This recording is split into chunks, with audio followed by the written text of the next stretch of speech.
Welcome, everyone, to the next episode of Spidey Swing-Bys.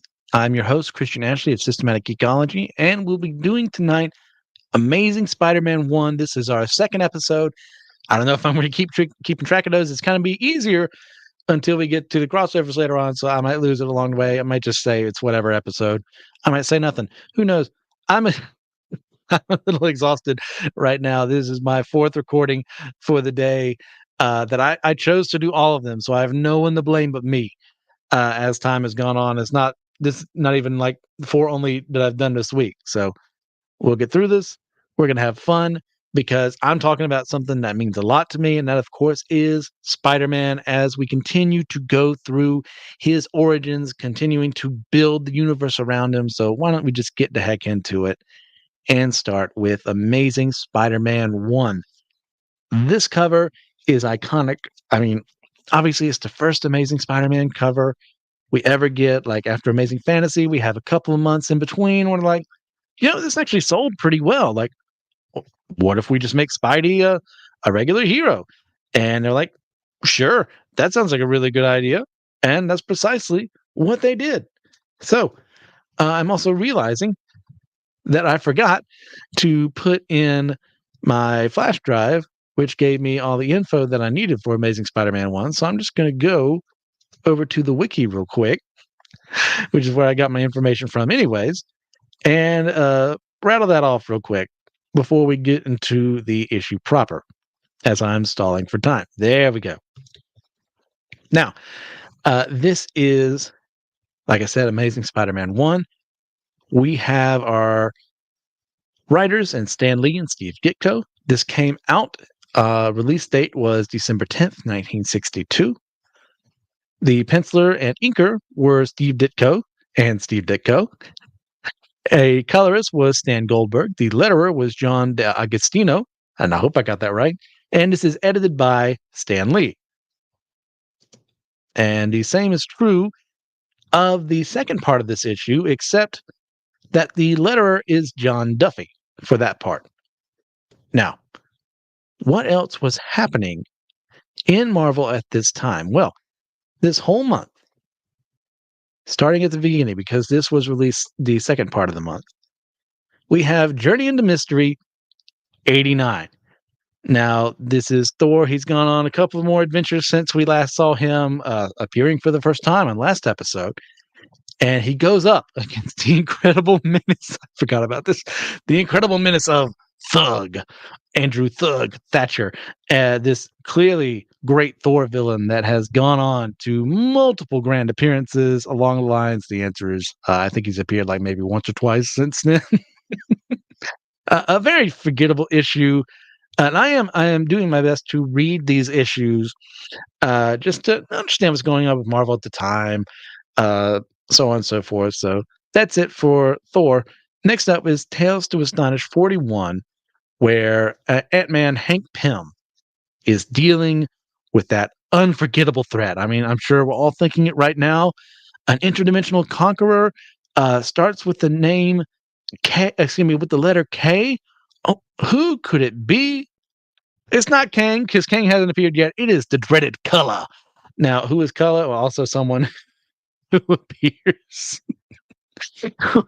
for the first time here and nowhere else. Another completely forgettable villain. This is the time in Marvel of, where your threats just they're from different dimensions. They're the commies. They're organized crime. It's all over the place. But on more positive notes, we can go over to Fantastic Four 12, where we see the Fantastic Four confront the Hulk in, technically speaking, depending on which one of these was released first, would be the first crossover in the more, at that time, modern Marvel. So we have them tussling with the Incredible Hulk. It's a tremendously great issue. I recommend you guys reading that one. And as we dip in quality, we go into Strange Tales 106, where at this point the Human Torch had taken over the comic, and he was living in a town near New York with Sue, and he had a secret identity that totally didn't matter. And the whole town later on in a retcon would say, oh, we were just, what was the word they said, appreciating or like respecting your privacy or something like that. So we have In the threat of the torrid twosome, the Human Torch teaming up with the villain Acrobat, who has tricked the Torch into thinking that he himself is a hero, has the Torch do a heist for him, and the two tussle after that. You know, that unforgettable villain, the Acrobat, like outside of Fantastic 412. And what's happening next, not too many memorable things happening. But in the last issue of the Millie the Model and Western comics that are released at this point in time, we get to Tales of Suspense 39, the first appearance of Iron Man, Tony Stark, as he deals with the dreaded forces of Wong Chu. This is in the midst of the Vietnam War. Later on, this will get retconned into what is called like the Sion Kong conflict, which is kind of Marvel, like, hey, like it was whatever war happened last, but instead, hey, why don't we just invent a fictional country where this all happened in? That'll just make sense there for all these origin stories. So there you go. And we do get the death of Ho Yin-Sin here, Tony becoming his own man in the old silvery gray Iron Man outfit. And there you go. So that is what else was happening in Marvel at that time. So let's get into the Amazing Spider-Man 1. And let us do so well as I bring that up. So we start off with a recap. Peter, obviously, there has been several months in between Amazing Fantasy 15 and Amazing Spider-Man 1. So this is for the audience's sake. We don't have the modern technology we do now, so maybe people had never picked up Amazing Fantasy 15, and if they did, they probably forgot about it or threw it away because people didn't care as much about comic collecting as we do today. Here we go. We get a recap of his origins, his ability to web swing and all that, but as he goes downstairs after messing with his costume, he ends up on this scene where this unnamed creditor is talking to Aunt May, and we're introduced to that constant problem in Spider-Man comics, and that is the ability to pay your bills. And this is one of the reasons why, I mean, it's such a small scene here, but it's a tremendous factor in why Peter does what he does. And it's so relatable to most of us out there, because I think the vast majority of us didn't come from money or never had money, and if they did, it got squandered away or something, or we just don't have that opportunity of financial security. And Peter, that is one of the things that gets abused later on, but over time, at this point in his life, it makes a lot of sense he wasn't financially stable. It makes sense that he never made money off of the stuff that he had made. So what does he do? He wants to help his Aunt May. Uncle Ben is gone. Like, the main breadwinner of the family is gone. He's 15. What is he supposed to do? So he becomes Spider-Man. And as he's going out, he makes appearances on TV, figuring things out there, trying to make money as time goes on. And one of the things that he does as he's appearing, making all these TV show stops and stopping crime along the way, is he's trying to make enough money to give to Aunt May. But his friends here, the people he wants to be peers with, just keep rejecting him. And at this point in time, they even think about inviting him to go see, because they're not all bad. We see there's a bit of jerky behavior from all of them. We'll learn that this is Flash Thompson, Liz Allen, Sally Averill, and a couple of other people later on. But for right now, what we see here is Peter unable to fit in. Even if they had invited him, he can't do it because he's making appearances as Spider-Man to the event they're going to. So that grand irony of Peter's private life always interfering with his public life, the friendships he tries to make with people, the connections he tries to make. Spider-Man always gets in the way. Even more so as he goes to this event here and ends up doing what he's supposed to do, and he's going to cash that check. Except he asked it to be signed out in the name of Spider-Man instead of asking for cash, which would have been a smarter thing to do. What does Peter do? No, give it out to the name of Spider-Man. And one of the great things about early Marvel, and I know I'm gushing over all this, is how relatable they ended up making a lot of their heroes. There's one point in time where Reed Richards loses pretty much almost all their money on the stock market in the Fantastic Four. So they go into bankruptcy for a little bit. Or you get how the Hulk would be treated compared to other heroes. Like he's more obviously, grotesque compared to the other heroes, so he's not treated as well. He's not trusted as well. We get the beginnings of the racial strife between mutants and quote unquote normal people in Marvel. It's not as enhanced that will become in the Claremont issues, but it's the start in the earlier ones. So like this is Stan and Steve like at their best in their design choices here. In this idea of hey, like reality does exist in this fantastical world. Spider-Man just can't go up to the bank and then say, "Hey, let me cash this check." And it's like, well, like literally anyone can put on a costume there, buddy. So he did all that for nothing. He does not have the money. So what can he do to make money? Well, there's always the business world as we see our first glance at J. Jonah Jameson, one of the best characters in all of fiction. I love this man, this cantankerous. You can't prove me wrong. I'm always right. And even if I have to print a retraction, I'm going to do it with my teeth gritted together. And seeing his journey across Marvel too, from where he starts to where he ends up, is something I immensely enjoy. Like the relationship he has with Peter now, under better writers, is really fun. Like now that he knows, spoilers, the identity of Peter Parker being Spider-Man, and he hasn't acted like he did in Civil War, like he's reacted a lot more maturely here. I really do enjoy Jonah in that sense. He is just tremendous. So we go further on into the story as J. Jonah Jameson has written an editorial and said, "Hey, Spider-Man is a menace. He's just showboating, and people shouldn't trust him. I don't trust him. You should trust people like my son, John Jameson, an astronaut." And that's one of the things with Jonah that he does over time. And we get along the way, like there's some like, "Oh, I'm jealous of Spider-Man," or I wish I could be him. But there's others like, hey, I don't trust people behind masks because they're not who they say they are. They're not showing their public face. How can I trust someone like that? And there's a logic behind that, which is why, like, other than the fact that he loves John Jameson, his son, immensely, that he points to him as like, hey, this man is a hero. This is also something that we in our modern time don't really get. That idea of glorifying astronauts and NASA and all that. It's like it's not like NASA has died off in the public perception, but it's not nearly the same as what it used to be.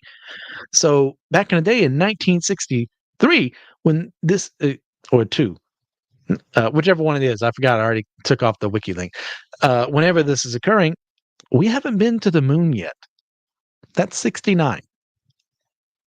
In between then and there, this meant everything in the American perception.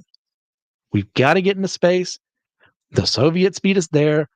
We've got to get to the moon first. We've got to just prove that we, the Americans, are better than them. And that's one of the big things in the Fantastic Four, too, in the early issues. It's like, that's why they did what they did with the, not planning things as best as they should. That's why they got hit by the cosmic rays. So on and so forth. But we kind of forget, like, how big astronauts used to be. Not to say, like, no, there's no kid today who wants to be an astronaut. And that's always a dream kids are going to have. But it's just not the same as what it was back then. So, of course, Jameson is glorifying him. And, of course, Stan and Steve are doing the same because Americans are doing the same thing. So it is at this point, Peter walks around the city and he happens to spy Aunt May selling some of her valuables to a pawn shop. And this breaks his heart because he knows why she's doing it. She needs to make a big decision for the rest of the family, for the two of them, to support them. It's like, no, I can't let her keep doing this. I've got to find a way to clear the name of Spider-Man. And what does he do? He goes to the launch with instead of being in Cape Canaveral, it is now in New York because comics. It is what it is. He can make his way in issue 6 all the way to the Lizard to go see him there, but not right now. He's got to be in New York City. So there he goes. And we see J. Jonah Jameson with John as he's about to go into his capsule to go, check orbit around space, but something has gone wrong with the controls. So John's doing his best to keep everything going fine, but everyone else down on Earth is panicking. Peter says there's only one person who can save John Jameson, and that is Spider-Man. So he goes off to, as you can see below, the missile control center, just kind of barges in. So, and that's one of the things I really like about young Peter here. Is something that doesn't totally leave him. He's a very impetuous guy. Like, it's not like Peter never plans for stuff, because he does get better in that regard, but he just does things. It's like, oh, there's a problem. I'm going to go fix the problem without thinking about the follow through, without thinking about people's perceptions of what he's doing. And early on, which is perfect for the age that he's supposed to be right now, teenagers aren't known for making the best of decisions when they're presented with a problem, especially boys. I was the same way. Oh, there's a problem? I'm going to solve the problem. Oh, I didn't think to consider the fact that there's a giant gap right there and I tripped over, or what have you. That's what he does. And it's a great thing about early Spider-Man. So what does he do? I'm going to solve the problem. You got to trust me. And in the process of doing this, makes things worse for himself by breaking onto the base, webbing up one of the soldiers there, and then landing on a plane that's going by the launcher that John Jameson is, forces himself onto it, and does his best to stop it. And he gets it. He gets the parachute on there. It saves John Jameson, which is a grand heroic feat for one of his first times out in public to do this great job. But as is one of the greatest parts of their interactions with one another, Peter and J. Jonah Jameson, or Spider-Man and J. Jonah Jameson, are always at constant odds. They're one of the best rivalries / arch enemies, really, in fiction. Is Spider-Man will do one thing, but Jonah will do everything in his power to twist it to where Spider-Man is not the hero. Now, he is not printing anything libelous or slanderous at this moment, but it's Jameson. It's what he's going to do. It just tickles me so much how this is created in the first issue of Spider-Man.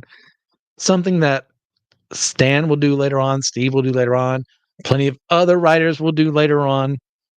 And it's set up right here. This is a great introduction in a kooky 60s way. Like, oh, there's suddenly an astronaut launching from New York City instead of Florida, or whatever. And Spider-Man's the only hero around who can stop it. It just works. But one thing to notice here is that Jameson is right in a wrong way, in that, hey, he's not acting like a hero in how he came to do this. Like, he broke into a base, he webbed up someone who was trying to stop someone who was breaking into private property and the military property.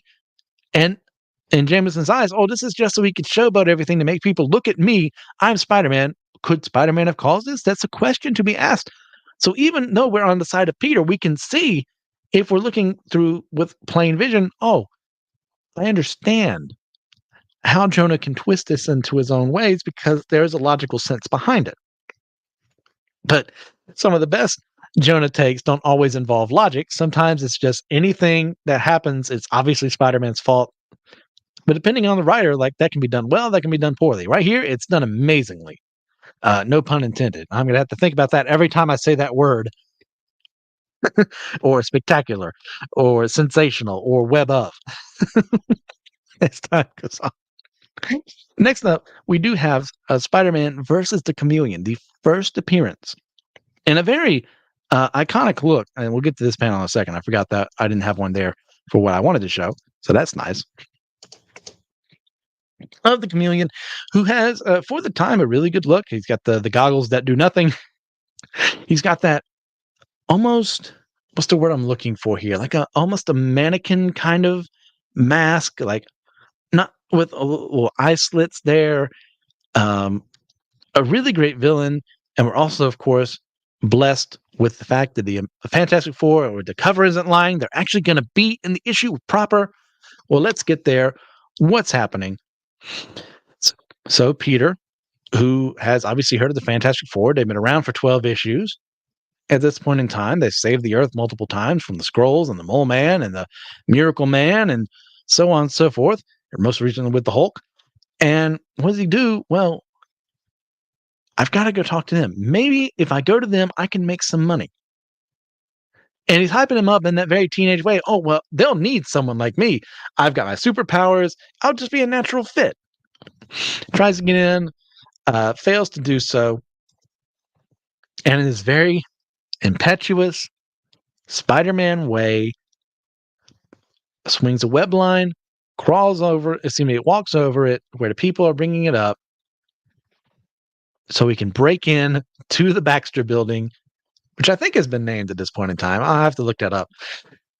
And an alarm goes off because he broke in, and Reed Richards is a smart man. As unfortunately, one of the things that goes on is like anyone can break into the Baxter building for the most part. He's tried to put an alarm there. It does go off. So the Fantastic Four respond. We see that Peter gets in, only to be dropped by the dome. We see on the cover. So once again, actually being true to the cover, which is weird for this time. Especially, you see a lot of older comics, they promise something sensational on there that doesn't actually happen in the issue, and Marvel will get worse about this over time, for the most part. And you see, hey, Spider-Man is going to break through. The Thing confronts him about how he's going to be taught some manners. It's good to see, like, the Thing, for the most part, is a hothead, like Johnny the hothead, and Reed and Sue are trying to be a little more, hey, let's actually think this through. But Reed is actually kind of impressed with the way he tries to catch Spider-Man, but he's too quick, jumps up. He ends up webbed up in his arms for a little bit there.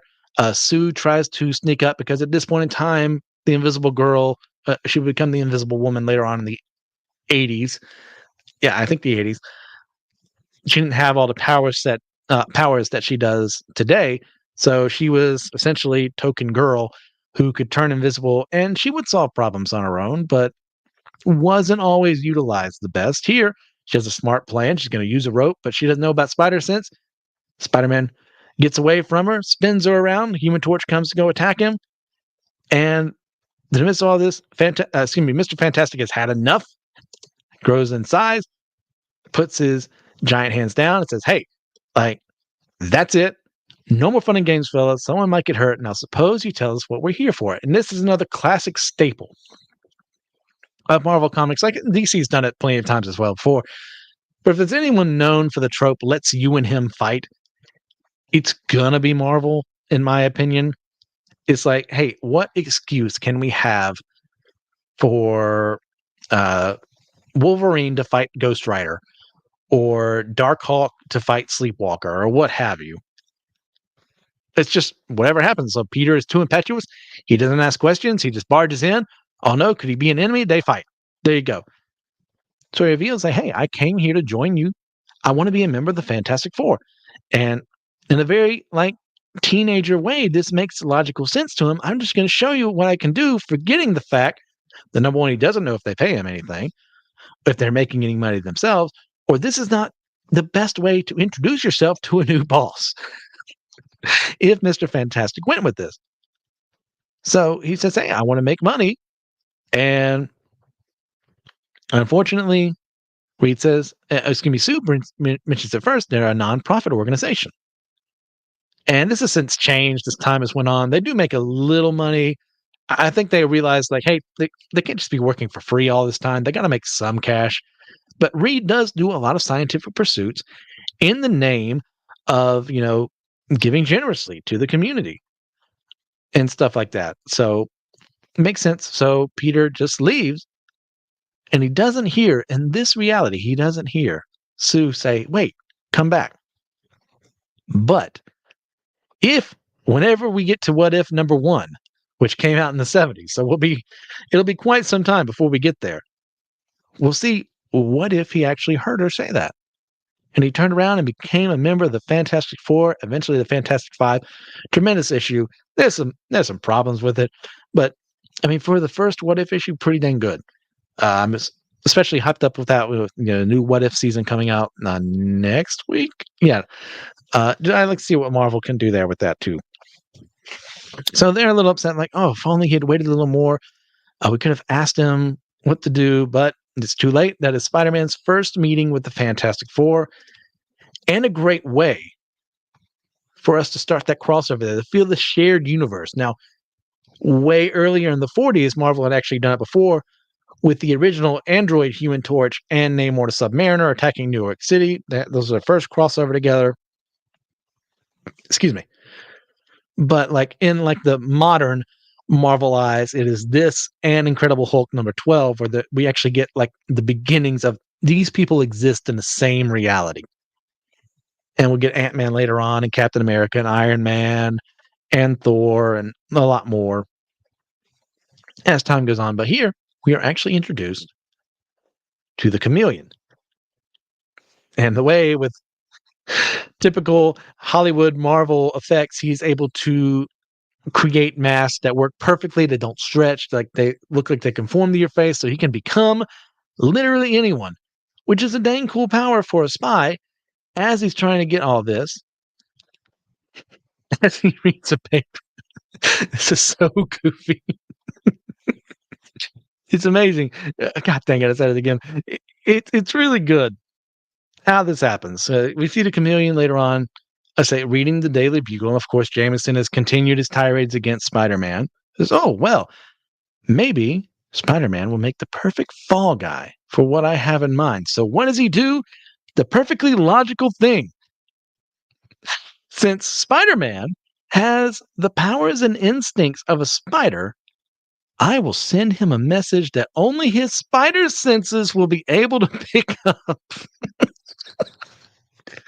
And he's not the only genius who will do something like this. Dr. Doom in issue 5 will be doing something very similar.